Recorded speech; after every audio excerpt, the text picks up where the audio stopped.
మా నాన్న పెయింటింగ్ అడిగారని అబద్ధం చెప్పారు అంతే కదా. ఎందుకు అబద్ధం చెప్పారు తెలుసా? పేదరికం. So what? సో వాటా? Poverty plus handicapped. చేతులు కాళ్ళు పంచైనప్పుడు ఎలా పెయింటింగ్స్ వేసేవారో తెలుసా?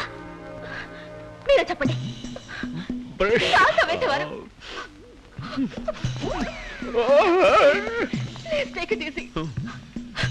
సంతోషమా? ఒక హ్యాండిక్యాప్ ఇన్సల్ట్ చేసావే. మీ నాన్నగారు ఉంటే నిన్ను చీవాట్లు పెట్టేవారు. నీతో తర్వాత మాట్లాడతాను. రండి వెళ్తాం. రండి పోతాం. జరగండి జరగండి జరగండి దారి దారి దారి దారి. నడవండి, జాగ్రత్త. Lingam, please don't fight again.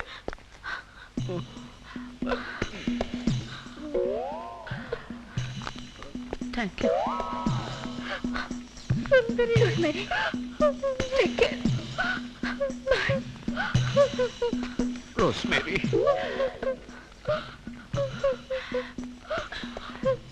Bye bye sister.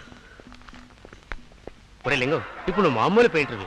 ఈ బోర్డు రాసిన తర్వాత ప్రపంచంలో నెంబర్ 1 పెయింటర్ అవుతావరా? ఏం చేస్తున్నావురా? పేపర్ చుట్టినావా? ఓ బ్రషా? ఒరే నువ్వేం చేస్తావంటే పేరు రాసిన తర్వాత సైడ్లో కొంచెం గ్యాప్ వదిలి. ఎందుకంటే నువ్వు ఒక మంచి బొమ్మ వేయడానికి ఛాన్స్ ఇమ్మన్నావుగా. అద్భుతమైన ఛాన్స్. ఒక అమ్మాయి బొమ్మ, ఒక చేతిలో బాటిల్, ఒక చేతిలో గ్లాస్, అలా మందు పోస్తున్నట్టు అదిరిపోవాలా. ఫిగర్ ఫారెన్ బాటిల్లో ఉండాలా. ఇలా వచ్చి ఇలా వచ్చి ఆ తర్వాత ఇలా ఉండాలా. అదిరిపోవాలా. అసహ్యంగా మాట్లాడకండి సార్. అదేంట్రా ఇప్పుడు దాకా ఎంజాయ్ చేసి ఇప్పుడు అసేమంటున్నావు? అదంతా నాకు తెలియదు. ఫిగర్ చూసి కస్టమర్స్ పడిపోవాలి. అర్థమైందా? త్వరగా